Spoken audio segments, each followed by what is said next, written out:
The open world acts as a sandbox, giving you the ability to do so many wild, impossible things. And sometimes it's fun to get a little unsportsmanlike. Hi folks, it's Falcon, and today on GameRanks, 10 devious things you can do in open world games. Starting off at number 10, getting NPCs to fight each other. Now, I don't know about you, but in every open world game, I eventually get bored and just decide to see what you can do to mess with NPCs. For a lot of games, it amounts to you killing them, but some games have a little bit more going on under the hood, like GTA, for instance, the obvious pick. It can be fun to beat somebody up for no reason, but if you really want to be devious, the better option is to just trick somebody into doing that dirty work for you. This is actually a sign that the NPC AI is good, because there actually are a lot of ways to trick NPCs. You can trigger a gang to attack you and then call the police. You can anger a bunch of taxi drivers, and eventually one is going to punch another one. There's a lot of different possibilities. This is not always easy to actually trigger, but when you do, it's pretty funny to watch it play out. When it comes to NPC fights, the bigger the better, and with GTA, it only gets more chaotic when you call the police. Another game where you can get NPCs to brawl is in Skyrim. Like, throw some weapons down, cast a frenzy spell, and watch an entire city devolve into a bloody riot. These aren't the only games where you can get NPCs to fight, far from it, but it's especially fun to pull off in games like this where you're just doing it to be devious rather than for a gameplay benefit.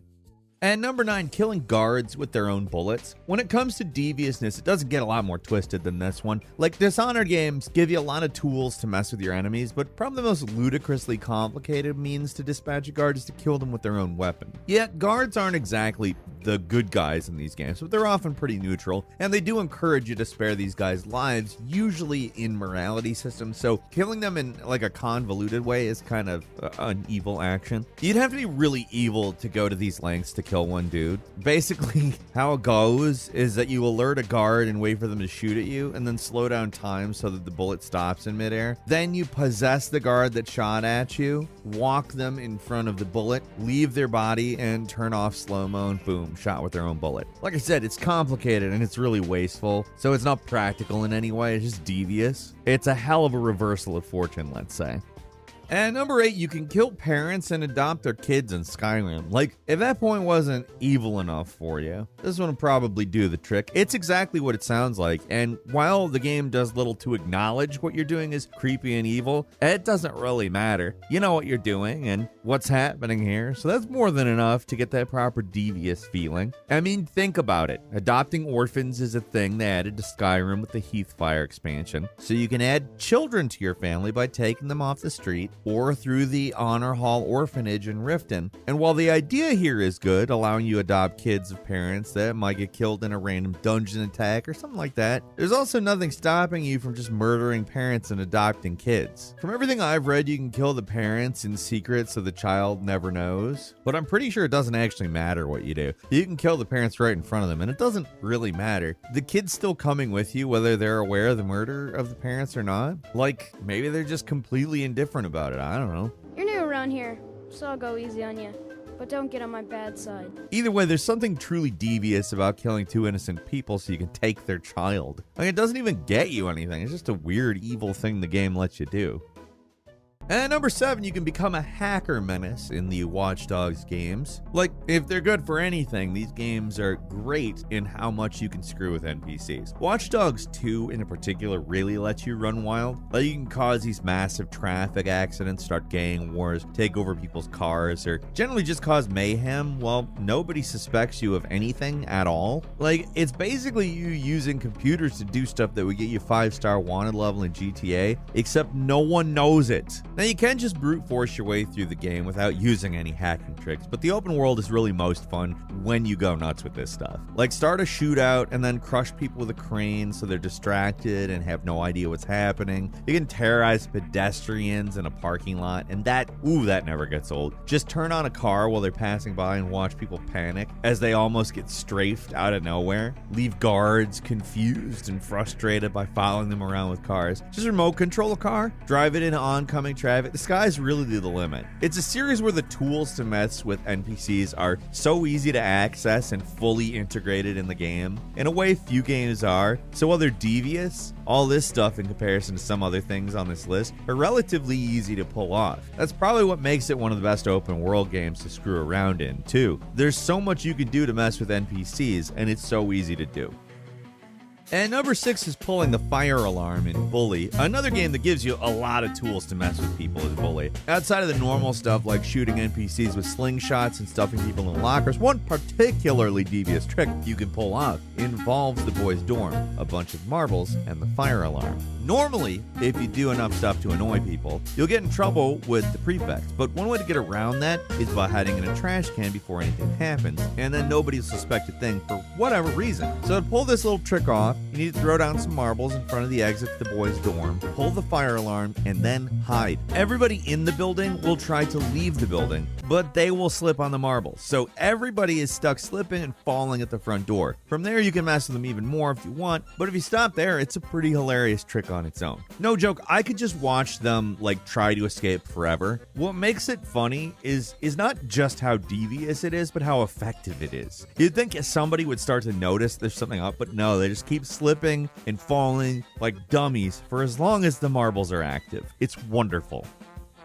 And number 5 is throwing NPCs into trunks and sleeping dogs. For a game where you're supposed to be playing as a good guy, sleeping dogs really let you do some pretty nasty stuff. Case in point, whenever you want, you're free to grab an NPC, throw them in the back of a truck, and do whatever. Do stunt jumps, get into police chases. You know, high-octane stuff, all while an innocent person is trapped in the back of your car. And when you're done, you're free to dump the car off of a pier, almost certainly killing your unwitting passenger. It's a simple thing, but it's so easy to do and so pointless most of the time that it can actually be really funny. In comparison to most open-world crime games where you play as the bad guy, the main character of Sleeping Dogs is supposed to be an all-around good guy. So when you do stuff like murder people in cold blood or abduct and murder an innocent person off the streets, it stands out.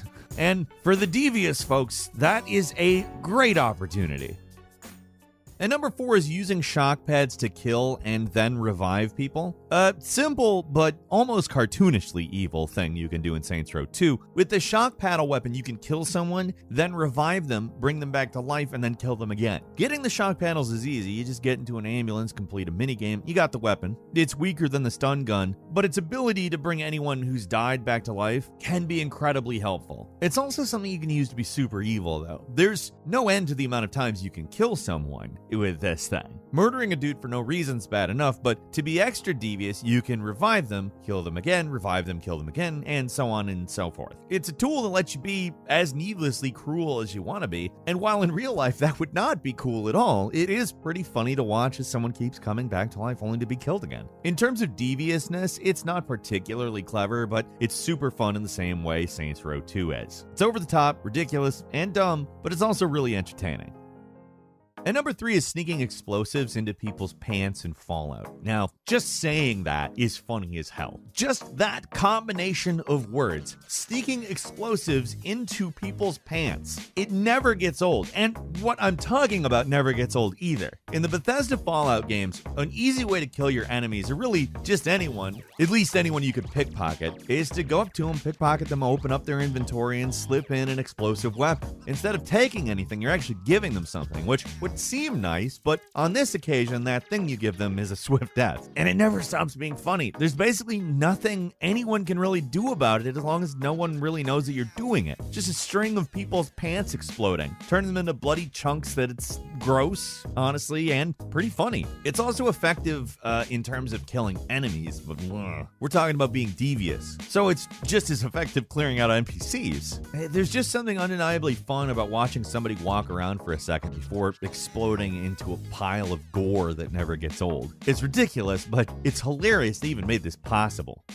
And number 2, you can become a serial killer. So when playing an open world game, everybody gets bored at some point and decides to go on a rampage. Depending on the game, this can be actually hard or shockingly easy to do, but it's not something I describe as devious. Instead, for this point, we're talking about being a less conspicuous killer, like taking out people left and right, but doing it without getting caught. Certain games are especially fun to do this in. Like obviously Hitman is great for slowly taking out everyone in an environment, deviously finding ways to dispose of nearly every body in a location without getting caught. It's satisfying and can also be entirely pointless. A lot of open world games punish you for killing people though, even if they don't catch you doing anything. So being a silent killer isn't as much fun in those, but one game people say is a lot of fun to be a killer is Kingdom Come Deliverance. You can pretty much kill any villager you want, and as long as you do it behind closed doors, nobody's gonna know it was you. First person perspective, it's generally more realistic, so it adds a lot to the experience, and it's not easy to kill people, but you can do it and you can get away with it, so there's a certain fun to be had when you successfully pull it off. Again, it's completely pointless, it's just something to be evil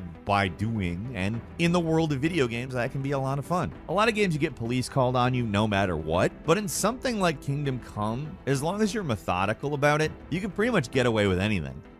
And finally, tying people up in Red Dead Redemption. There's not much out there that's quite as satisfying as lassoing somebody in RDR. It's just something that's fun to do. From there, you're free to do whatever devious thing you want with them, including feeding them to wild animals, or in classic bad guy style, leaving them on a train track to get run over. You don't get to sort of pull on the end of your devious mustache or anything like that, but you can still do it. In this world, there aren't really any white hat cowboys out there to save them either, so if you tie somebody up and leave them on a train track, they're going to get run over eventually. There's little out there in video games that feels quite this devious. It's such an old-fashioned type of villainy that it's kind of ridiculous, but it's also just super fun to mess around with. The lasso is one of the most entertaining tools ever in an open world game, and the fact you can pretty much do anything people would expect you to be able to do with it is great. Mostly it's used to capture bounties, and it's fairly benign, but the cruelty potential for the lasso is so high that it is inevitable that somebody is going to do something evil with it. That's all for today. Leave us a comment. Let us know what you think. If you like this video, click like. If you're not subscribed, now is a great time to do so. We upload brand new ones every day of the week. The best way to see them first is a subscription, so click subscribe. Don't forget to enable notifications so you do not miss them. And we thank you very much for watching this one. I'm Falcon. You can follow me on Twitter at Falcon the Hero. We'll see you next time right here on Game Rings.